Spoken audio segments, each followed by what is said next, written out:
tarde, o Senado instalou a CPI da Covid, que vai investigar a atuação do governo federal no combate à pandemia e o repasse de verbas para estados e municípios.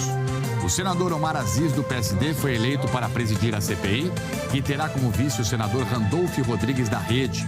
O primeiro ato de Omar foi nomear Renan Calheiros, do MDB, para a relatoria, depois que a Justiça derrubou a liminar que barrava a indicação do senador. O Ministério da Saúde divulgou uma nova nota técnica e agora orienta que estados e municípios reservem imunizantes para aplicação da segunda dose.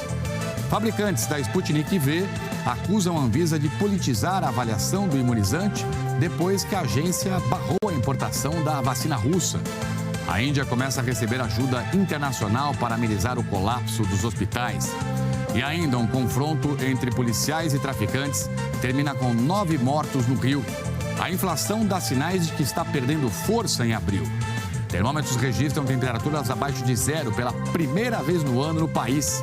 E o homem mais forte do Brasil vai em busca de uma medalha olímpica inédita no levantamento de peso. O Jornal Hoje está começando.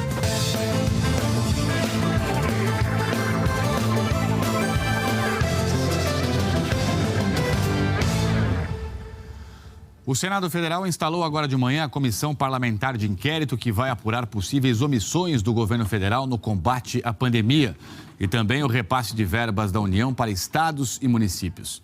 A sessão foi marcada por discussões entre senadores e tentativa da base aliada de mudar a composição de postos chaves do colegiado, já acertada entre os parlamentares. Vamos direto a Brasília com a repórter Flávia Alvarenga, que acompanha tudo de perto no Senado. Flávia, bem-vinda, boa tarde. Como é que está a situação agora por aí?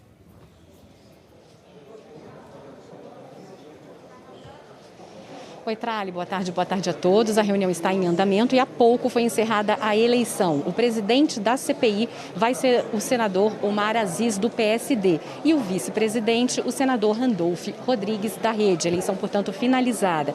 E quem foi indicado relator e será o relator da comissão é o senador Renan Calheiros, do MDB. Essa reunião de hoje, a primeira da CPI, começou exatamente com esse debate sobre a relatoria. Os senadores da base governista apresentaram uma questão de ordem questionando. Eles não queriam que Renan fosse o relator, alegando que o Renan é pai do governador de Alagoas e que, por isso, ele não poderia ser. E um dos focos dessa CPI é justamente investigar o repasse das verbas federais aos estados e municípios no enfrentamento à pandemia. E ontem, o juiz Charles Renaud Frazão, da Justiça Federal aqui do Distrito Federal, concedeu uma liminar para impedir que o senador Renan Calheiros ocupasse o cargo de relator.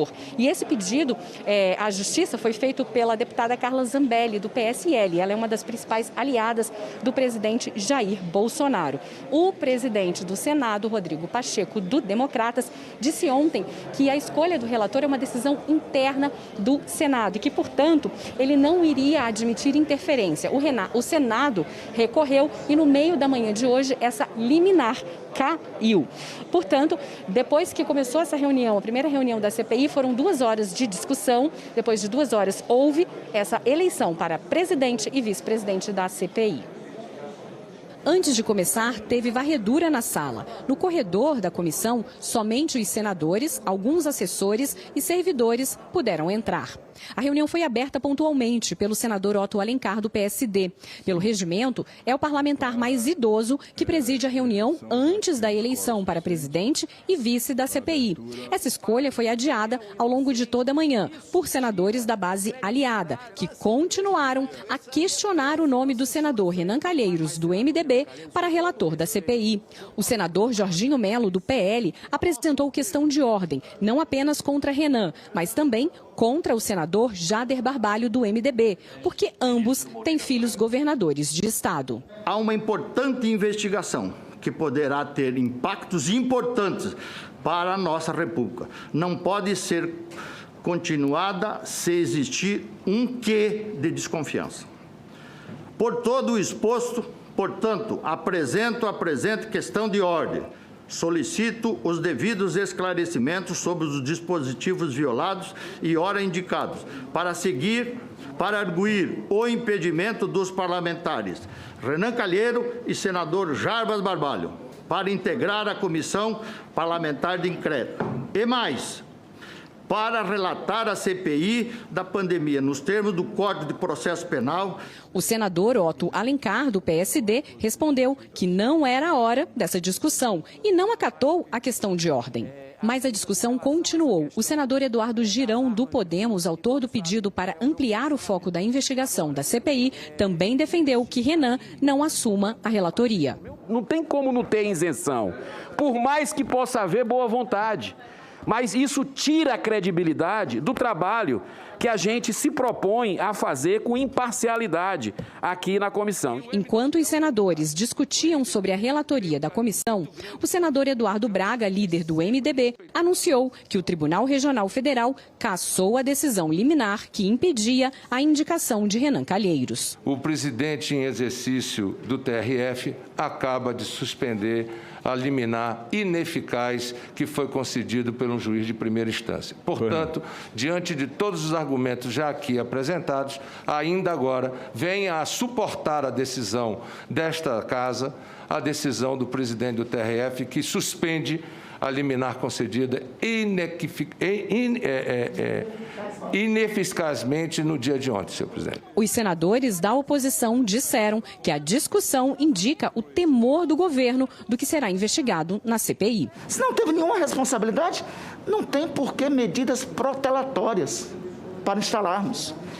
E chega, presidente, a ser ridículo, insensato, tentar impedir um colega parlamentar, qualquer que seja, do exercício do mandato. Porque é disso que se trata. O líder do governo no Senado saiu em defesa das ações tomadas até agora. Para concluir, o governo senador, não teme as investigações.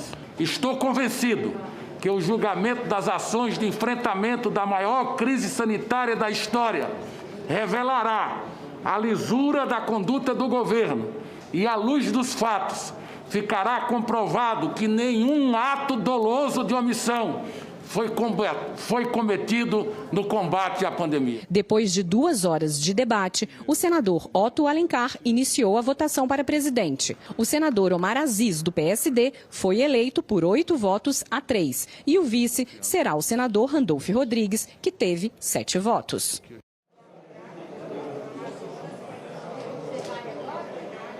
A CPI continua. Nesse momento, quem está fazendo um discurso é o senador Renan Calheiros, do MDB. Ele, portanto, é o relator dessa CPI e disse que o trabalho dele será um trabalho técnico e isento. O foco dessa CPI é o seguinte: vai investigar as ações e omissões do governo federal no combate à pandemia, voltado principalmente para o Amazonas, que teve desabastecimento de oxigênio no começo do ano, e também vai investigar os repasses de recursos federais para os estados e municípios. A próxima reunião da CPI vai ser amanhã, quando os senadores vão aprovar ou não o plano de trabalho que será apresentado pelo relator. Então, amanhã tem isso para fazer. Vamos aprovar o plano de trabalho. Possivelmente, pode ser que amanhã eles já aprovem requerimentos para saber quem serão as primeiras pessoas a prestarem os depoimentos. Trali. Valeu, Flávia. Brigadão. Tava com uma certa instabilidade o seu sinal aí, né? A transmissão pela internet, mas felizmente a gente conseguiu entender tudo o que você precisava dizer. E se tiver novidade, por favor, chama a gente de volta aqui no JH, tá bom? Bom trabalho para você aí em Brasília. Muito bem, a assessoria de comunicação do ex-ministro da Saúde, Eduardo Pazuello, divulgou uma nota sobre as fotos em que ele aparece circulando sem máscara num shopping de Manaus. Nota afirma que a máscara descartável que o ex-ministro estava usando ficou inutilizada e que, por isso, o Pazuello pediu para entrar no shopping sem máscara para comprar uma nova. Você viu ontem aqui no JH as fotos de Eduardo Pazuello sem máscara no shopping. As fotos foram tiradas no domingo pela fotógrafa Jaqueline Bastos. Ela contou que falou com o ex-ministro sobre o uso da máscara e, segundo ela, ele perguntou: onde compra isso? Um decreto do governo do Amazonas determina o uso de máscara dentro de estabelecimentos comerciais. Na nota, a assessoria diz que o ex-ministro pediu desculpas e disse que o correto seria não ter entrado no shopping. Ainda de acordo com a nota, Pazuello pediu para que todos continuem a fiscalizar qualquer pessoa que esteja sem máscara. Procuradoria-Geral da República denunciou para a Justiça o governador do Amazonas, Wilson Lima, do PSC, e mais 17 pessoas por um suposto esquema de corrupção na compra de respiradores. De acordo com a denúncia, uma loja de vinhos serviu de fachada para superfaturar a aquisição de 28 aparelhos, com um prejuízo de R$2 milhões. O governador Wilson Lima declarou que a PGR não apresentou provas do envolvimento dele em supostos crimes e que a justiça vai reconhecer que as acusações são infundadas. Faltam vacinas para aplicar a segunda dose da Coronavac em várias cidades do Brasil. Só no Rio de Janeiro são pelo menos 5 cidades. O Ministério da Saúde emitiu uma nota técnica reforçando a orientação dada ontem que a vacinação só avance se houver a segunda dose reservada para quem já tomou a primeira. Foi uma volta atrás, porque um mês antes o Ministério tinha orientado estados e municípios a usar todo o estoque na primeira dose. Na Baixada Fluminense, muita gente madrugou à toa. Falaram que não tem a segunda dose, está em falta. E o dia era hoje? O dia era hoje, está aqui, ó. O cartão está aqui, ó. Em Nova Iguaçu, a fila já estava enorme quando os profissionais avisaram que a segunda dose da Coronavac tinha acabado. Infelizmente, a gente não tem todas as informações na hora certa, né? Podia ter avisado antes, né? Na cidade vizinha, Duque de Caxias, a dona Maria Hilda também não conseguiu fazer a segunda aplicação. Tem diabéticos, tem pressão alta. Aí eu tomo um remédio controlado, porque eu estava querendo muito essa vacina, mas está difícil. Só no estado do Rio, pelo menos 5 cidades já suspenderam a segunda dose por falta de vacinas. Aqui na capital, a segunda aplicação ainda está sendo feita, mas os estoques estão perto do limite. O secretário municipal de saúde disse que depende da chegada de novas remessas. Em outras capitais, a vacinação teve que ser suspensa por falta de imunizantes do Butantan, como Macapá, Natal, Aracaju, Campo Grande e Florianópolis. Em março, o ex-ministro da Saúde, Eduardo Pazuello, tinha orientado que os estados e os municípios deveriam usar todo o estoque na primeira dose para acelerar o ritmo de vacinação. No dia 6 de abril, o atual ministro, Marcelo Queiroga, reforçou essa orientação. Mas ontem, Queiroga explicou que a nova ordem é guardar parte das vacinas para a segunda aplicação. O ministro disse que houve atraso na chegada dos insumos da China para a fabricação da Coronavac. Como essa semana não temos previsão de chegada de vacina do Butantan, só daqui a cerca de 10 dias, nós vamos emitir uma nota técnica acerca desse tema. O Ministério da Saúde divulgou essa nota técnica hoje de manhã. Informou que, em virtude da indisponibilidade imediata da vacina para toda a população, foi necessário estabelecer os grupos prioritários.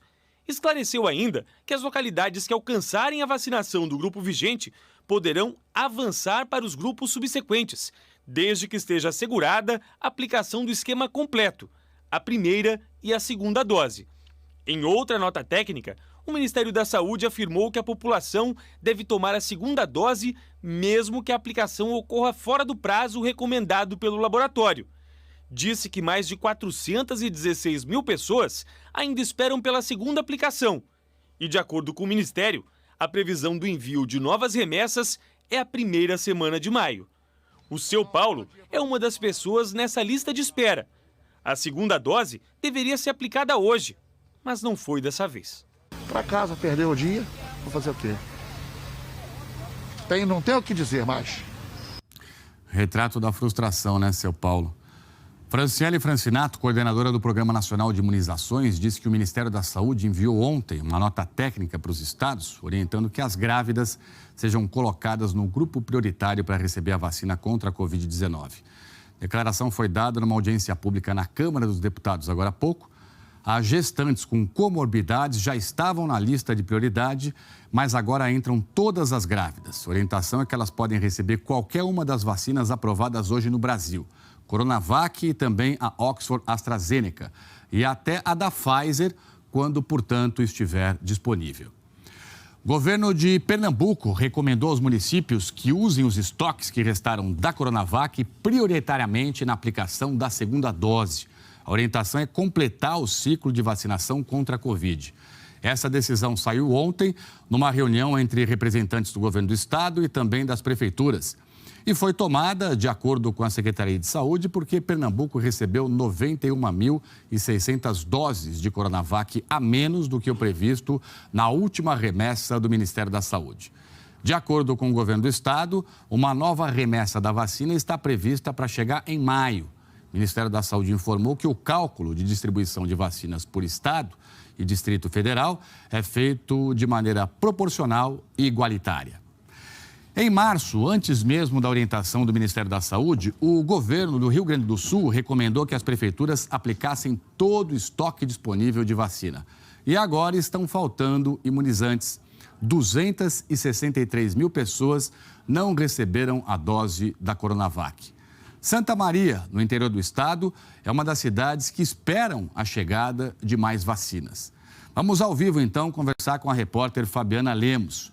E aí, Fabiana, alguma previsão? Bem-vinda e uma boa tarde para você. Oi, Trali, boa tarde a todos vocês. Aqui em Santa Maria, cerca de 8 mil pessoas deveriam ser vacinadas nesta semana com a segunda dose da Coronavac. Mas, neste momento, não tem vacina disponível nem previsão. Na cidade de Bagé, outras 1.500 pessoas aguardam para receber a segunda dose da Coronavac.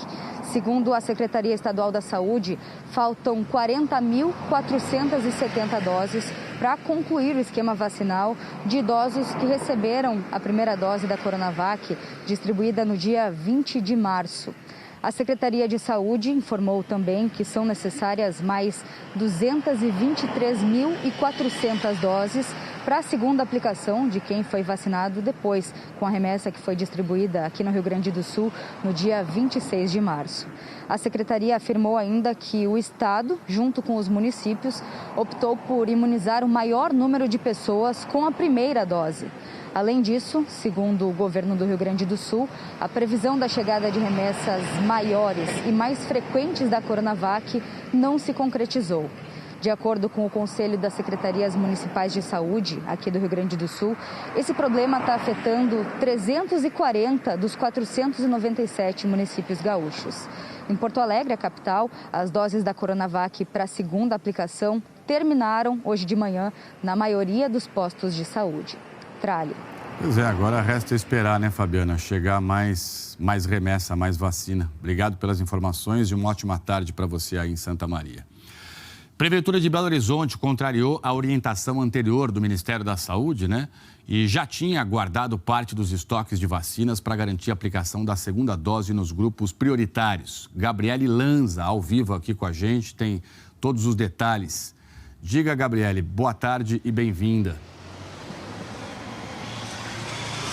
Ei, Trali, boa tarde para você, boa tarde a todos. Por aqui, a orientação é concluir o esquema vacinal da população, ou seja, aplicar as duas doses da vacina seguindo os prazos que estão nos cartões de vacinação. Ontem, a capital recebeu um novo lote de vacinas contra a Covid-19, mas a Prefeitura disse que não vai ampliar a vacinação para quem tem 60 anos e para as pessoas com comorbidades, que seriam aí o próximo grupo a ser contemplado dentro do Plano Nacional de Imunização. A Prefeitura diz que vai usar essas doses para aplicar a segunda dose em quem já recebeu a primeira. Bom, hoje aqui em Belo Horizonte começam a receber a segunda aplicação as pessoas com 70 anos. E esse cronograma ele vai se estender aí ao longo de toda a semana. O grupo, até as pessoas que têm 68 anos ou mais, ao longo dessa semana vão sim concluir aí a imunização. A Prefeitura de Belo Horizonte diz que para garantir esse esquema já tinha reservado a segunda dose para todos os vacinados até agora. Em nota, a Prefeitura ainda disse que é imprescindível que novas remessas de vacina sejam entregues para ampliação dos grupos definidos para a imunização. E diz que sem novas remessas, a vacinação em Belo Horizonte pode ser prejudicada. A gente procurou o Ministério da Saúde, que diz que haverá uma nova distribuição de vacinas essa semana aos estados. Mas o Ministério da Saúde não informou o quantitativo dessas vacinas que vão ser enviadas aqui para Minas Gerais. Trali. Pois é, vamos aguardar também o que é que vai acontecer aí em Minas, né, Gabriele? Porque a gente percebe que é um problema que vai se espalhando pelo país aí, né? Acaba a vacina e não tem previsão de quando novas remessas vão ser distribuídas. Obrigado e uma ótima tarde. Por falar nisso, vamos juntos agora dar uma olhadinha nos números da vacinação no Brasil, né? Números levantados pelo consórcio de veículos de imprensa. Você já vê aqui comigo no nosso telão, ó, 522.849 pessoas receberam a primeira dose nas últimas 24 horas. Com isso, o Brasil atingiu aí 29.554.723 pessoas vacinadas com a primeira dose. Isso equivale a quase 14% de toda a população do país. 13.127.599 pessoas já foram imunizadas com as 2 doses da vacina, ou seja, 6,20% da população do Brasil. 24 estados e o Distrito Federal atualizaram os dados da vacinação. Em azul mais escuro aqui são os estados que têm maior percentual de população vacinada com a primeira dose. E até agora os 5 que mais vacinaram são Rio Grande do Sul, Mato Grosso do Sul, Espírito Santo, Paraíba e também São Paulo. Mais detalhes sobre a vacinação no seu estado você confere em g1.com.br/coronavírus. E que venha mais vacina o quanto antes, né? Fabricante da Sputnik V acusou a Anvisa de politizar a avaliação do imunizante, um dia depois da agência barrar a importação da vacina. Diretoria da agência sustenta que a decisão de ontem foi técnica e apontou falhas na vacina. A Anvisa analisou documentos e buscou informações junto a agências sanitárias de países que estão usando a Sputnik. Pelo menos 28 países já aprovaram a vacina. A Argentina mandou dados parciais. Por unanimidade, os 5 diretores da Anvisa afirmaram que a agência não conseguiu informações suficientes para avaliar se a Sputnik é segura e eficaz. Não consta dos 10 processos que estamos analisando nesse instante o relatório técnico de avaliação da vacina produzido pela Autoridade Sanitária Internacional, e esse é um ponto de inflexão importante, que a partir daí, todos os argumentos que guiarão a nossa argumentação, a nossa análise, partem do pressuposto que esse relatório inexiste. O fundo russo, que é o desenvolvedor da vacina Sputnik, não apresentou esse relatório exigido pela Anvisa, comprovando a qualidade do imunizante. Os técnicos da agência foram, então, até a Rússia, mas não tiveram acesso às instalações do Instituto Gamaleya, onde a vacina é produzida. E a conclusão é de que há falhas no controle de qualidade nos processos de fabricação das doses que seriam enviadas ao Brasil. A Sputnik é feita a partir de adenovírus, vírus vetor, que carrega material genético do coronavírus. Segundo a Anvisa, o fabricante não apresentou, por exemplo, explicações sobre como foram feitos os testes que provam a produção de anticorpos. Chamou a atenção dos diretores da Anvisa o fato desse adenovírus produzir outros vírus e se acumular em tecidos específicos do corpo e até mesmo afetar o sistema reprodutor. Ainda de acordo com a Anvisa, a empresa não comprovou como controla os processos para evitar a replicação do vírus e isso pode colocar em risco a saúde das pessoas. Quando há replicação viral, não se sabe em quais órgãos esses mesmos vírus irão se acumular e atuar e se haverá danos a esses tecidos e órgãos, bem como se poderá causar danos ao paciente e até mesmo implicar na transmissão do vírus para outras pessoas. Ao todo, 14 estados e 2 municípios do Rio pediram à Anvisa autorização para importar a Sputnik. Os consórcios de governadores do Norte, Nordeste e do Centro-Oeste querem comprar 65 milhões de doses. O Ministério da Saúde, 10 milhões. Na decisão de ontem, a Anvisa negou a importação para 10 estados. Mas a agência ainda tem outros pedidos de 4 estados e 2 municípios e deve analisá-los nos próximos dias. Os diretores da Anvisa disseram que se o fabricante apresentar os dados que estão faltando de forma consistente e confiável, vão poder liberar a vacina russa em novas análises. A Anvisa também está analisando o pedido de uso emergencial da vacina russa feito pelo laboratório União Química, que representa no país o desenvolvedor do imunizante. Governadores questionaram a decisão da agência. Ou a Anvisa viu aquilo que ninguém no planeta enxergou, ou nós temos uma decisão, infelizmente, equivocada tecnicamente por parte da agência brasileira. Nós já reunimos com o Fundo Soberano da Rússia na manhã de hoje. apresentamos o conteúdo dessa decisão da Anvisa e estamos aguardando para as próximas horas, próximos dias, que é o Instituto Gamaleya da Rússia, que é o fabricante, se manifeste formalmente, por escrito, numa espécie de parecer técnico, para que nós possamos, com esta análise, proceder a um pedido de revisão administrativa na Anvisa. Em nota oficial, representantes do Fundo Russo e do Instituto Gamaleya comentaram a negativa do Brasil. Disseram que a decisão da Anvisa foi política.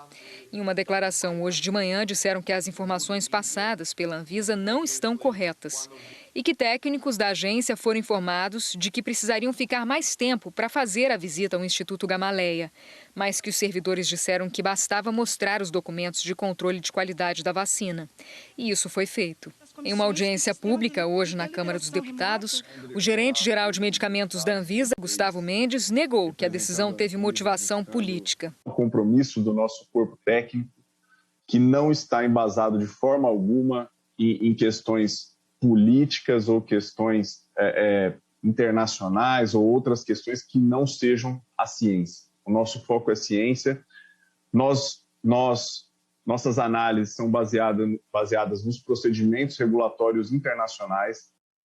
Agora há pouco nós questionamos a Anvisa sobre a declaração de representantes do Fundo Russo de que os técnicos da Anvisa poderiam ter tido acesso ao Instituto Gamaleya e ainda não tivemos resposta em relação a isso. O Instituto Butantan identificou uma nova variante do coronavírus aqui no estado de São Paulo. É uma linhagem de origem suíça e é a primeira vez que aparece no país. Por enquanto, é o que os cientistas chamam de variante de interesse, que precisa ser monitorada. A Globo News teve acesso exclusivo ao resultado da análise de laboratório do material genético dessa amostra. Pesquisadores do Instituto Butantan monitoram o surgimento de variantes do novo coronavírus neste centro de desenvolvimento científico. Nos últimos dias, eles identificaram a circulação de vírus da linhagem sul-africana e também de uma da Suíça, que até então não tinha sido identificada no Brasil. A variante suíça foi confirmada num paciente de Itapecerica da Serra, cidade que fica na Grande São Paulo. É nesse laboratório que eles fazem a extração do material genético do vírus. Então, por segurança, a gente só pode entrar aqui vestindo essa roupa especial. E tem um motivo para essa vigilância ser feita aqui no Butantan. Como eles produzem uma das vacinas contra o novo coronavírus, eles precisam ficar de olho no surgimento de novas variantes para saber a ação da vacina sobre elas. Isso é comum. Acontece, por exemplo, com a vacina da gripe, que todo ano muda porque o vírus fica diferente. É comum um vírus sofrer mutações. Isso sempre acontece quando ele infecta uma pessoa e entra nas células dela. Ali dentro, o vírus vai se reproduzir. É como se ele copiasse várias vezes uma sequência de 30 mil letras, que é o código genético. Toda vez que ele erra uma letra, surge uma variante. Muitas não dão em nada, não fazem diferença na prática. Outras podem ser uma transformação importante, com capacidade de deixar o vírus mais agressivo. É o que os cientistas chamam de variante de interesse, e elas precisam ser monitoradas. Já as variantes que comprovadamente são mais perigosas, como a identificada pela primeira vez em Manaus, que é mais transmissível, a do Reino Unido e a sul-africana, são as variantes de atenção. A importância de manter sempre o mapeamento é entender até que ponto isso vão ser casos mais pontuais e qual é a potencialidade dessas cepas realmente de se tornarem competitivas, quanto que ela está se tornando mais ou menos transmissível e, obviamente, na sequência, entender qual é o quadro clínico que ela pode acarretar, né, após essa infecção. A rede de monitoramento do Butantan também confirmou que é a linhagem da variante sul-africana que contaminou mãe e filho em Sorocaba, no interior do estado, e identificou um novo caso dessa linhagem na Baixada Santista. Desde o surgimento do novo coronavírus, em novembro de 2019, pelo menos 210 variantes foram identificadas no mundo. A situação no Brasil preocupa os especialistas porque, com a vacinação lenta e o alto número de novos casos, o vírus se reproduz muito e o surgimento de novas variantes não para. E as aglomerações só contribuem para isso. O modo da gente evitar ou reduzir a chance de surgirem variantes é o mesmo modo que a gente evita a transmissão da Covid, quer dizer, o uso das medidas de distanciamento, o uso de máscara, tudo aquilo que está todo mundo cansado de saber. Então, porque uma variante, nesse aspecto, ela é igual a todas as outras, né? O jeito de você bloquear a sua transmissão é igual a todas as outras, bloquear as infecções é igual a todas as outras. E a situação é bem preocupante em muitos cantos do país.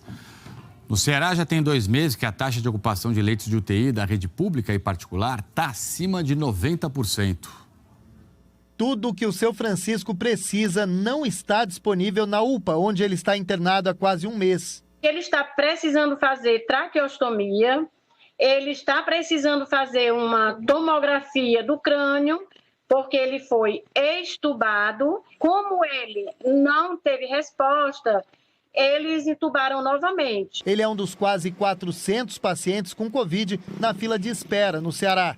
E olha que a quantidade de leitos para a doença na rede pública do estado aumentou mais de 70% desde o dia 20 de fevereiro. O problema é que esse índice de ocupação das UTIs tem se mantido assim, acima de 90% e bem perto do limite, praticamente todos os dias, neste mesmo período de mais de 2 meses. Por mais leitos que sejam abertos, essa realidade não muda. Mesmo com a diminuição no número de casos, verificada logo depois que o estado passou por quase 1 mês de lockdown. Internações, elas ocorrem em torno do 8º, 10º dia, do início dos sintomas da doença. Então, a gente só vai observar uma redução das internações daqui a mais ou menos de 15 a 20 dias, que é quando essa redução no número de contaminados acaba refletindo na redução do número de internações. A quantidade de jovens com quadro grave da doença nesta segunda onda de Covid é um dos fatores que mantém a lotação das UTIs, segundo esta epidemiologista. Você tem a resistência maior do jovem, que mesmo ao ser internado, esse período de internação é muito mais prolongado quando a gente compara o perfil do ano passado, que era mais o pessoal mais de idade. O Leonardo, aos 30 anos, venceu a Covid depois de passar 10 dias na UTI.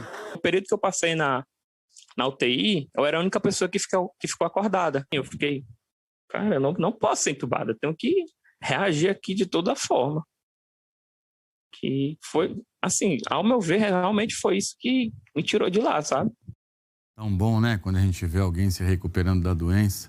Em relação ao seu Francisco, a gente mostrou aí no comecinho da reportagem, a Secretaria Municipal de Saúde de Fortaleza disse que a transferência para uma UTI depende também do quadro clínico do paciente, que o acesso é por meio da Central de Regulação de Leitos para hospitais de alta complexidade. Taxa de transmissão da Covid teve uma leve queda essa semana aqui no Brasil. Ela passou de 1,06 na semana passada para 0,93, de acordo com a estimativa do Imperial College de Londres. A boa notícia é que a taxa ficou abaixo de 1, o que indica que o contágio parou de acelerar. Ou seja, em tese, atualmente cada 100 pessoas infectadas passam o vírus para outras 93.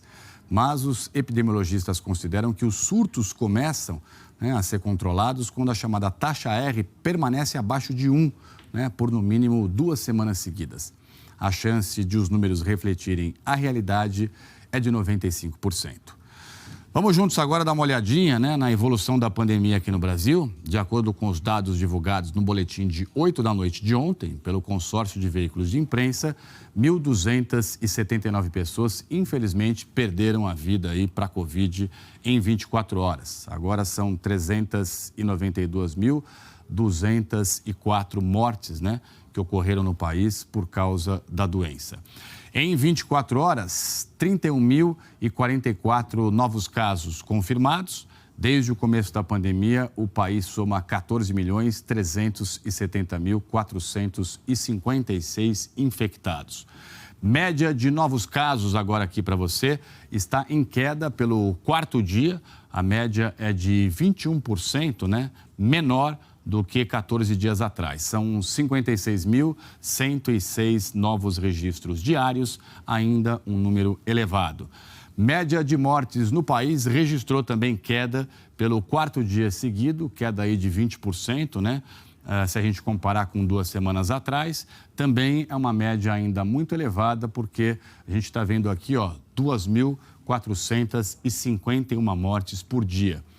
E agora a situação dos estados, no mapa do nosso país. A Bahia aparece em cinza porque não divulgou dados. Em vermelho, nenhum estado com alta na média de mortes. Desde julho do ano passado, quando o consórcio de veículos de imprensa começou a divulgar esses dados, a gente nunca tinha registrado essa situação. Isso é uma boa notícia, é um alento. Em amarelo, o que indica estabilidade, são 14 estados. E em azul, com queda na média de mortes, média móvel, são 11 estados e também o Distrito Federal. Maiores reduções no Amapá, com 45%, e aqui no Tocantins, com 42%. No mundo, a grande preocupação passou a ser a Índia. A ajuda internacional com suprimentos médicos começou a chegar ao país hoje. A Índia está vivendo um caos nos hospitais, nos crematórios, que estão ampliando instalações para conseguir fazer funeral das vítimas da Covid. Vamos ao vivo até Londres conversar com a repórter Cecília Malan. Cecília, a gente está, obviamente, muito preocupado com essa situação toda da Índia, essa catástrofe sanitária lá no país. E o primeiro carregamento com essa ajuda humanitária para a Índia saiu aí do Reino Unido, Isso é remédio, é comida, é o que, Cecília? Bem-vinda e boa tarde para você. Boa tarde, Trali. Boa tarde a todos. Bom, diante dessa crise humanitária na Índia, o mundo se mobiliza, como você disse, mas médicos indianos alertam que a ajuda internacional oferecida até agora é só uma gota no oceano de um país com uma população de mais de 1 bilhão e 300 milhões.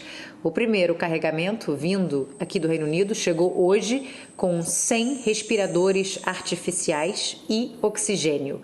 Estados Unidos, China e Alemanha também estão enviando material médico. A França prometeu geradores que podem abastecer 250 pacientes com oxigênio durante um ano. E um trem batizado de Expresso Oxigênio chegou a Nova Delhi com 70 toneladas de oxigênio. Os caminhões-tanque já foram despachados para os hospitais da capital. A cidade de 20 milhões de habitantes, que está em lockdown, se tornou o epicentro das novas infecções, mas em todo o país, hospitais estão lotados, pacientes dividem cilindros de oxigênio e muitos doentes se aglomeram do lado de fora, o que acaba espalhando ainda mais o vírus, como a gente sabe. A OMS disse que a Índia atravessa uma tempestade perfeita para o vírus, multidões, variantes contagiosas e um baixo índice de vacinação. Pelo 6º dia seguido, a Índia registrou mais de 300 mil novos casos. A contagem oficial de mortos por Covid está perto de 200 mil, mas acredita-se que o número real de vítimas seja muito maior. Essa indiana perdeu o irmão mais novo ontem e agora teme pela vida do pai. Please help me, please.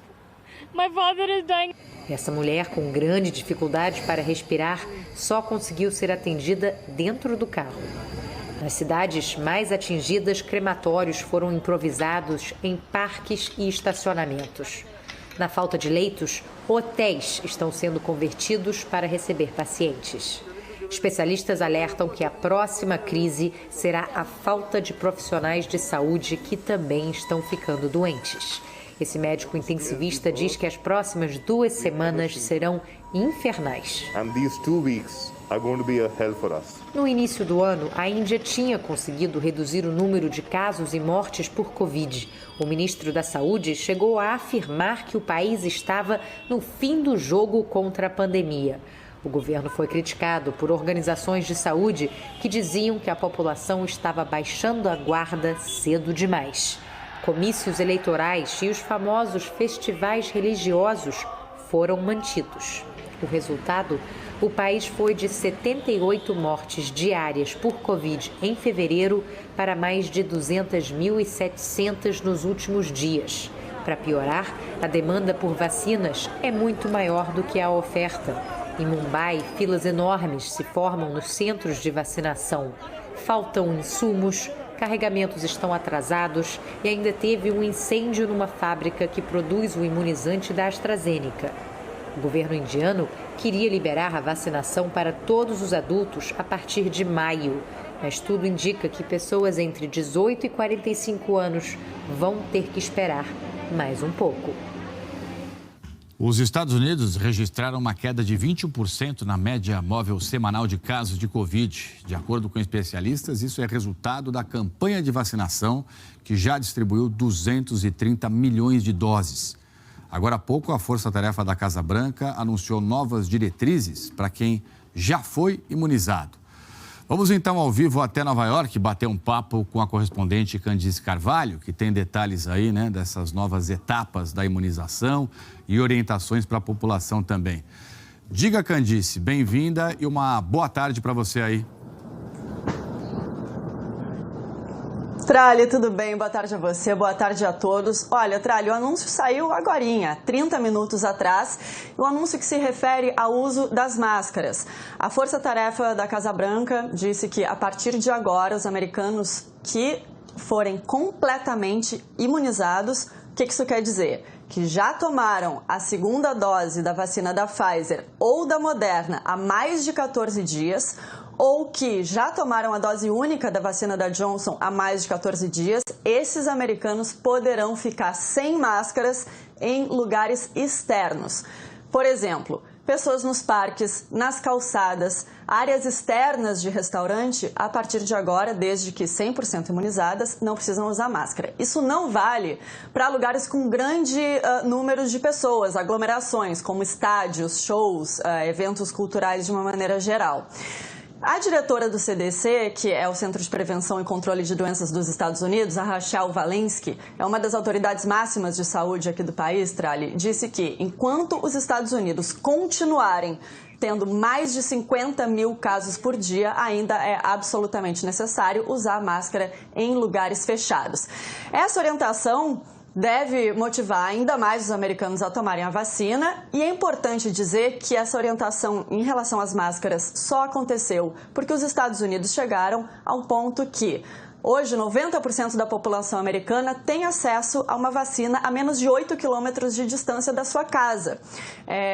Os Estados Unidos têm hoje também a maior queda no número de casos desde fevereiro. Daqui a pouco o presidente Joe Biden deve fazer um pronunciamento sobre essa crise.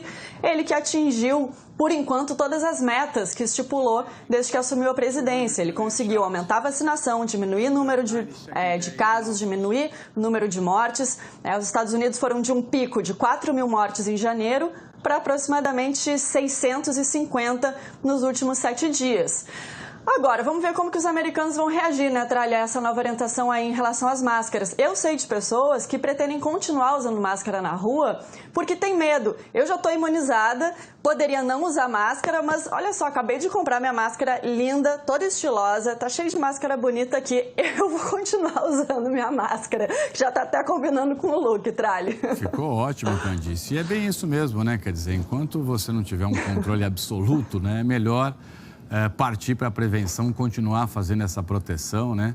E vai caber também a cada um dos americanos essa consciência individual, né? Porque você não sabe quem tomou as 2 doses, quem está imunizado, quem não está. Então, a pessoa vai sair na rua para algum lugar público sem máscara, quer dizer, ela vai ter que estar muito consciente do que ela está fazendo. Então, é realmente uma questão delicada e que depende muito de cada um de nós e aí de cada um dos americanos. Valeu, obrigado. Bom trabalho para você. Bonita máscara. Fala agora de um relatório aqui da ONG Human Rights Watch, né, ONG internacional, acusando Israel de cometer apartheid e perseguição a palestinos, inclusive aqueles que são cidadãos israelenses. Essa ONG é uma das mais respeitadas do mundo em direitos humanos e afirma que existe uma política abrangente do governo de Israel para manter o domínio de cidadãos israelenses judeus sobre os palestinos. Esse relatório de mais de 200 páginas cita vários exemplos de abusos que Israel impõe a palestinos, como a restrição de movimento. O Ministério das Relações Exteriores de Israel classificou as alegações como absurdas e falsas e disse que a ONG americana tem uma agenda anti-israelense que tenta promover boicotes ao país. Ainda hoje, novas informações sobre a CPI da Covid. Um confronto entre policiais e traficantes deixa 9 mortos no Rio. E não perca a seguir, o homem mais forte do Brasil busca uma medalha olímpica inédita. O sul do Brasil registra temperaturas abaixo de 0 pela primeira vez no ano. E a inflação dá sinais de que está perdendo força em abril. Tudo isso daqui a pouquinho para você.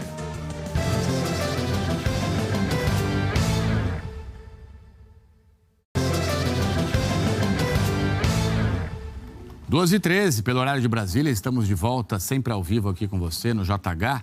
IPCA 15, que é considerado a prévia da inflação oficial, desacelerou e ficou em 0,62% em abril, na comparação com março, de acordo com o IBGE.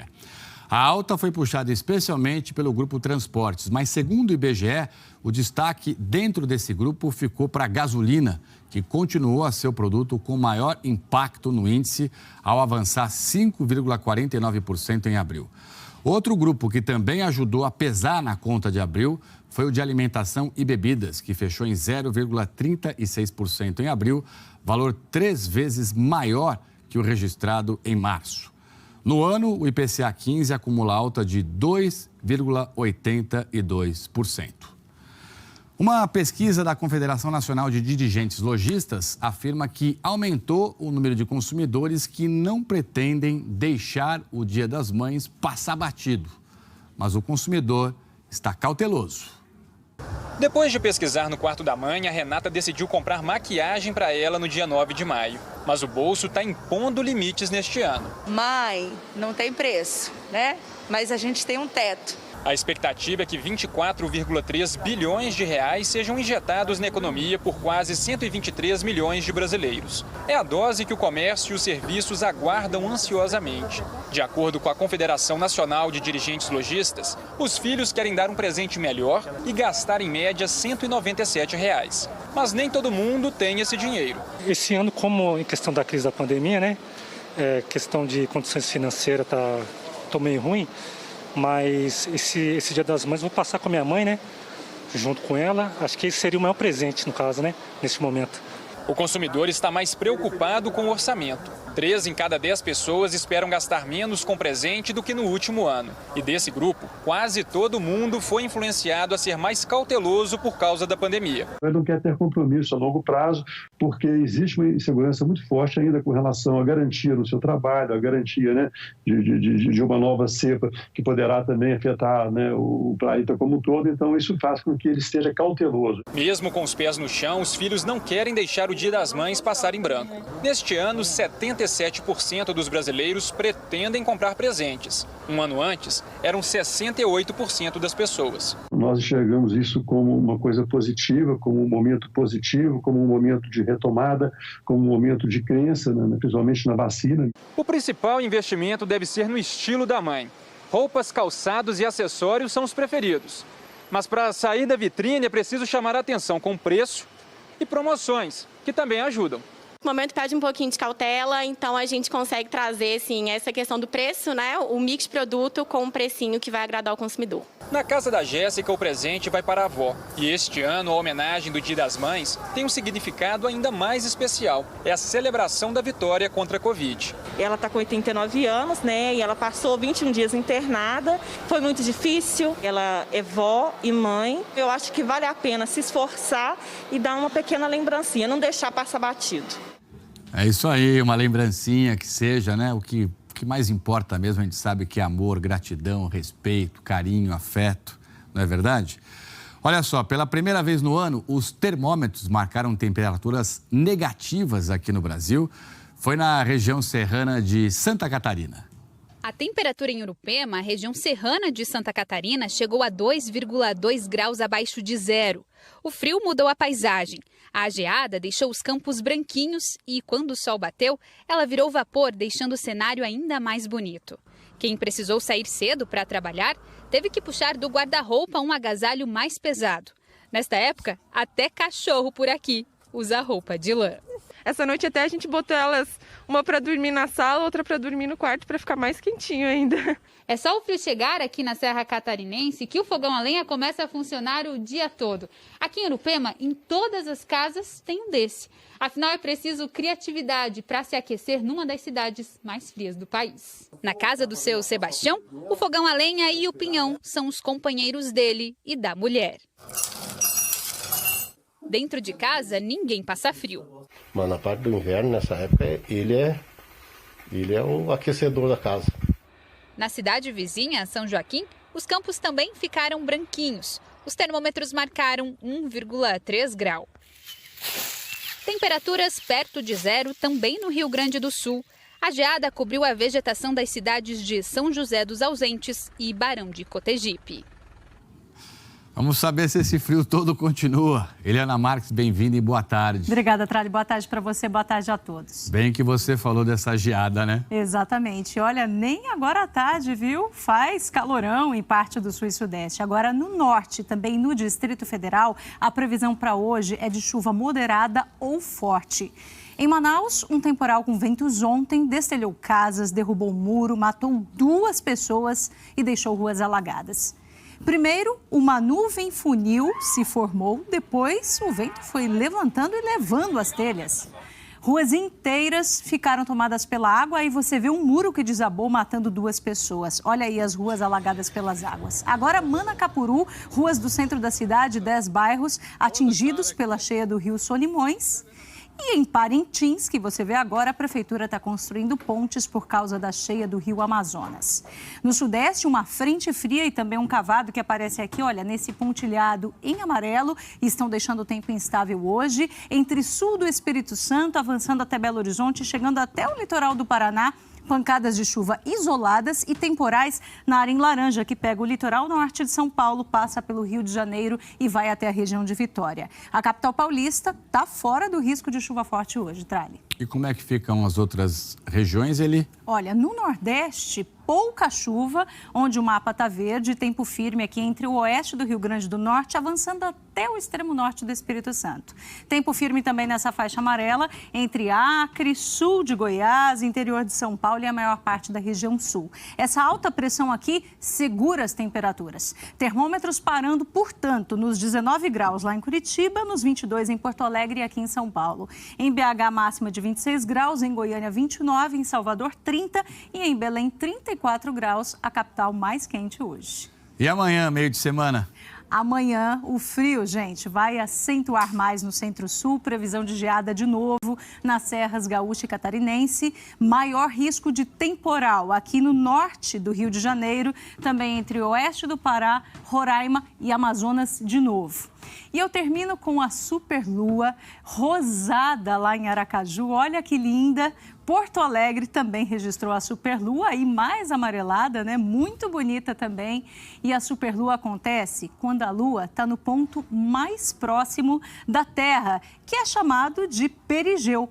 Nesse momento aí, ela se aparenta maior e mais brilhante. Pode ser que hoje dê para vê-la de novo, viu? E na maior parte do Brasil, onde o mapa está, olha, né, pintado aqui nessa cor mais clara, a visibilidade vai ser alta atrás. Coisa mais linda, né, Eli? Linda mesmo. Tem que só pedir licença para super nuvem. Sai daí para eu conseguir ver a superlua. Por isso aquela visibilidade alta, onde o mapa está mais claro, onde vai ter menos nuvem hoje à noite. Valeu, obrigado. Até amanhã. Boa tarde. Boa tarde. E olha só, faltam 87 dias para os Jogos Olímpicos de Tóquio e o Brasil pode conquistar uma medalha inédita no levantamento de peso. O candidato é Fernando Reis, o homem mais forte do nosso país. Como se constrói um corpo capaz de suportar um esforço extremo, brutal, para tirar do chão e sustentar mais de 240 quilos? Você precisa de muito tempo para se desenvolver fisicamente, psicologicamente, desenvolver parte muscular, tendão, osso. É realmente um esporte brutal. Ninguém no Brasil está tão preparado quanto o Fernando Reis. Aos 31 anos, ele conquistou no fim de semana o tetracampeonato pan-americano na categoria para atletas com mais de 109 quilos. E não foi a única façanha da temporada. Fernando se tornou, no mês passado, o primeiro brasileiro medalhista em mundiais do levantamento de peso. Só que essa medalha histórica deve chegar por correio, porque o torneio aconteceu lá em 2018. Na época, Fernando terminou a disputa em 4º lugar. Um dos rivais foi desclassificado por doping. Ele, então, herdou o bronze. Não é o mesmo sabor, né? Você subir no pódio no dia é realmente algo que você não consegue, não consegue nem expressar. A sensação de viver o momento é muito mais importante para mim. Fernando vive nos Estados Unidos desde 2017. Treina em um local que não dá acesso ao público. E por isso, não precisou ser fechado durante a pandemia. Não parei nenhum dia, absolutamente nenhum dia. A gente continua treinando normalmente por ter essa sorte, digamos assim. Portanto, ele já está na fase de fazer contas. A prova é dividida em 2 etapas, arranco e arremesso. Quem erguer mais peso no somatório das duas, sai vencedor.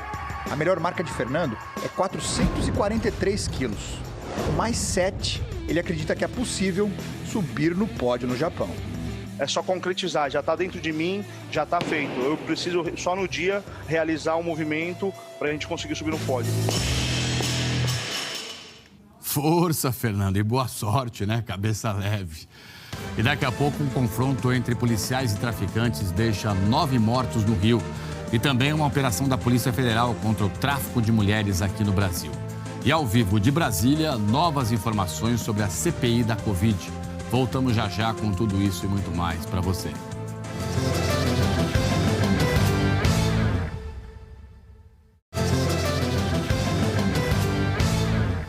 Agora são quase 2h30 pelo horário de Brasília. Voltamos ao vivo com você. Tiroteios entre policiais militares e traficantes em 4 comunidades do Rio deixaram pelo menos 9 mortos. Entre os feridos, uma mulher que estava dentro de uma van e foi atingida por uma bala no pescoço. Na caçamba e no banco de trás da caminhonete. O carro da polícia saiu com feridos do tiroteio em Vicente de Carvalho, na zona norte do Rio. Um policial vai ali do lado de fora da caminhonete, apoiado na porta. O que nós vimos aqui da janela do Globocop foi o seguinte: pelo menos 2 homens desacordados foram colocados na caçamba, outro ali na parte da frente, mas nós conseguimos contar pelo menos 4 homens aparentemente feridos, baleados. 7 pessoas foram baleadas nesse confronto, numa das avenidas mais importantes do subúrbio. 4 morreram. A polícia militar apreendeu 4 fuzis.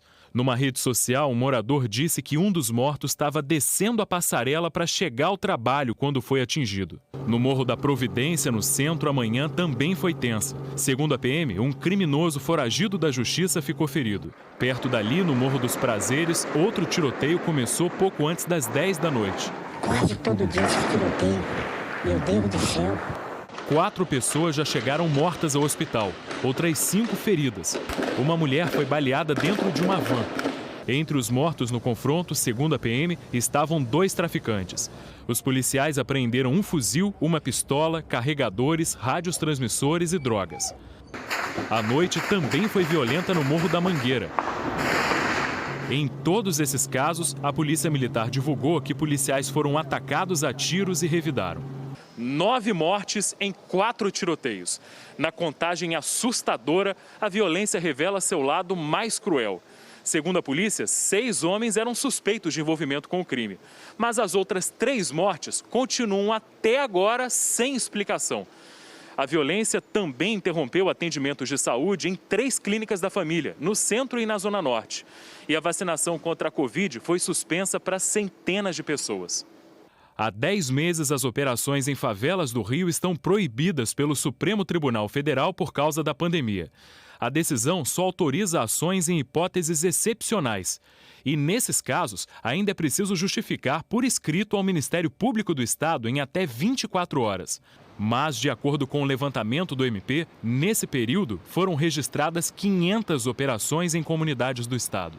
Certamente, dentro dessas 500 operações, a corporação atuou dentro dos critérios de excepcionalidade. Tudo comunicado, tudo dentro dos parâmetros estabelecidos pelo STF.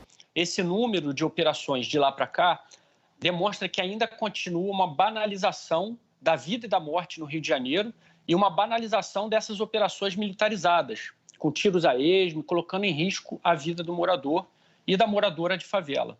Muito tiro. Inacreditável. Coisa dentro de casa. É difícil. Que horror, né? Secretaria de Saúde do Rio afirmou que as unidades de saúde próximas aos locais dos tiroteios acionaram um protocolo de acesso mais seguro, né, para a segurança, e que por isso não funcionaram hoje de manhã. A secretaria disse ainda que as pessoas que tinham agendamento para tomar a dose da vacina contra a Covid hoje podem procurar outras unidades de saúde. Polícia Federal fez uma operação para combater o tráfico de mulheres aqui no Brasil. Vamos ao vivo com a repórter Moniele Nogueira, que acompanha desde cedo. Monielle, bem-vinda, boa tarde. Que detalhes que você traz para a gente sobre isso, por favor? Oi, Tralha, obrigada. Boa tarde para você também, boa tarde para todos. A Justiça Federal aqui de Sorocaba expediu 8 mandados de prisão preventiva. Destes, os nomes de 5 alvos foram incluídos na lista vermelha da Interpol, porque, segundo as investigações, estas pessoas estão fora do país. Até agora, 6 pessoas foram presas, uma delas em Portugal e outra na Espanha. Um homem também foi preso na cidade de São Paulo, no apartamento em que mora, em um condomínio de luxo na Zona Sul. Além disso, a Justiça Federal também expediu 9 mandados de busca e apreensão que foram cumpridos em 6 estados. As investigações começaram em 2018, quando a PF identificou uma quadrilha que aplicava golpes pela internet, fraudando cartões de crédito. Entre as compras estavam passagens aéreas para outros países. 2 mulheres foram identificadas na cidade de Doha, no Catar, e relataram para os investigadores que foram vítimas de exploração sexual. A Polícia Federal também identificou que esta quadrilha falsificava documentos para facilitar a entrada de menores de idade em outros países. Os presos vão responder pelos crimes de exploração sexual de crianças e adolescentes, tráfico internacional de mulheres e falsidade ideológica. Segundo as investigações, até agora, pelo menos 200 mulheres foram vítimas desta rede criminosa. Trali. Obrigado, Monielle. Tráfico de mulheres tem aumentado muito no mundo, infelizmente, né? São quadrilhas internacionais que se comunicam, enfim. Tem que ter um combate não só aqui no Brasil, como fora também, né? União das polícias, Polícia Federal, Interpol, polícia de outros países. Obrigado aí pelas suas informações. Em Goiás, a polícia resgatou 11 trabalhadores em condições semelhantes à escravidão. São do estado do Maranhão e trabalhavam no corte de eucalipto em Abadiânia, no interior do estado. De acordo com a polícia, eles não tinham acesso à água potável, dormiam num alojamento em condições precárias e trabalhavam em troca de alimentação, de comida.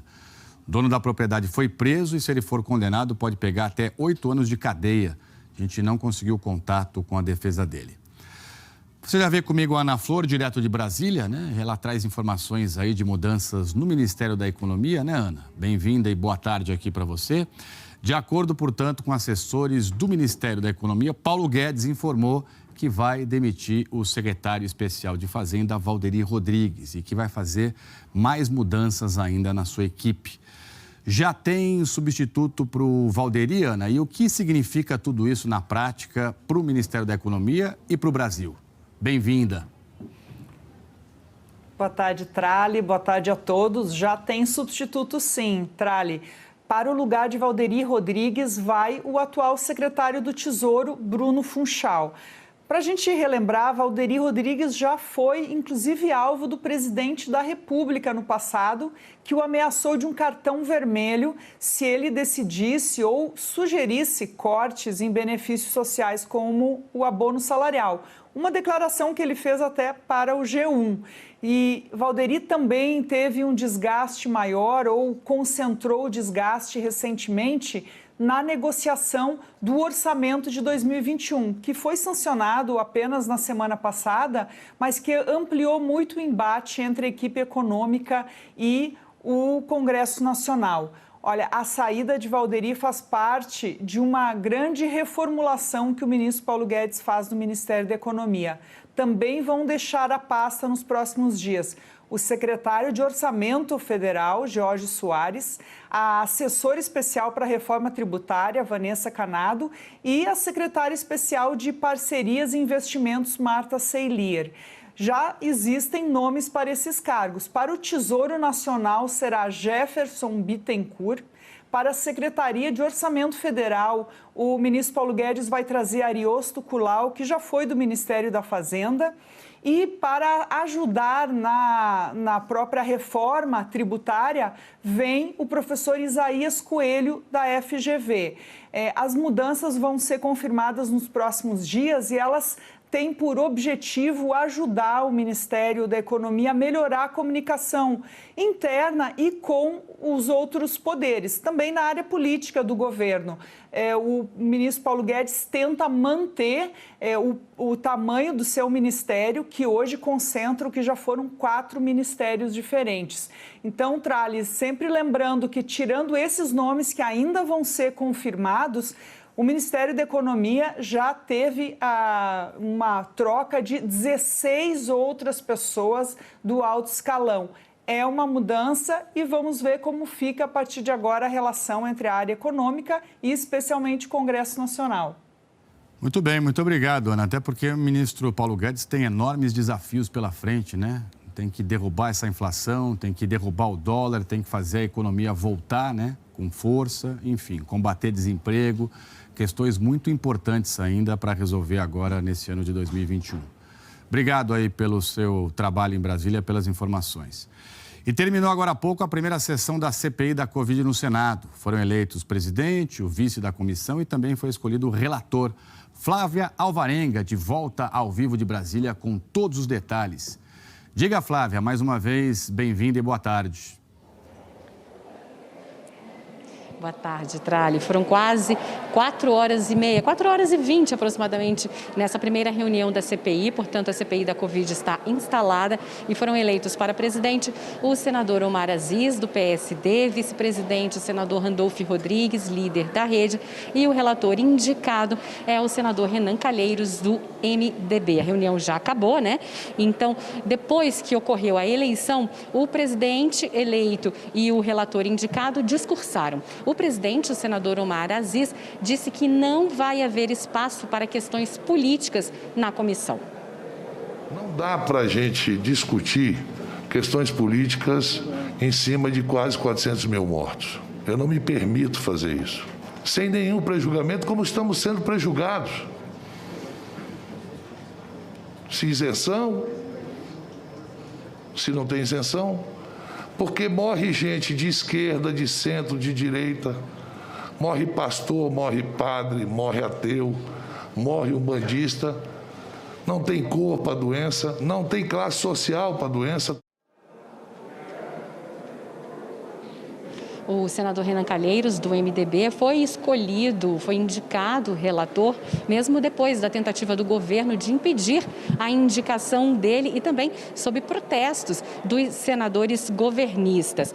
O senador Renan Calheiros prometeu isenção e imparcialidade. Como relator, eu me pautarei pela isenção e imparcialidade que a função impõe, independentemente de minhas valorações pessoais. A investigação será técnica, profunda, focada no objeto que justificou a comissão parlamentar de inquérito e despolitizada. É impossível esquecer todos os dias fúnebres em mais de um ano de pandemia, mas é impossível apagar abril, o mês mais mortal, e apagar o dia 6 de abril, com uma morte a cada 20 segundos. Os senadores fizeram 1 minuto de silêncio durante essa reunião da comissão em homenagem às vítimas da pandemia. O relator deu um prazo de 24 horas a contar a partir do fim dessa reunião, portanto, para que os outros membros da CPI apresentem sugestões ao plano de trabalho. Mas o relator, o senador Renan Calheiros, adiantou que vai pedir ao governo federal informações sobre a compra de vacinas, ações a respeito de medicamentos sem eficácia e também os critérios para a distribuição dos recursos federais aos estados e municípios. E também já disseram que vão convocar os ex-ministros da Saúde, os 3 ex-ministros e também o atual ministro Marcelo Queiroga. Entre os ex-ministros, vamos citar aqui todos os nomes, provavelmente pode ser que seja na ordem cronológica, isso ainda não está decidido.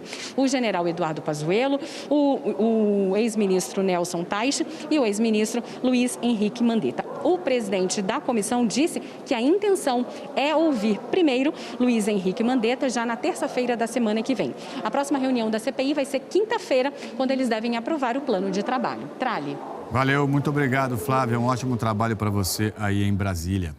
Profissão Repórter de hoje mostra como a pandemia da Covid afetou emocionalmente as pessoas e como jovens, adultos e idosos encontraram um caminho para melhorar a saúde mental.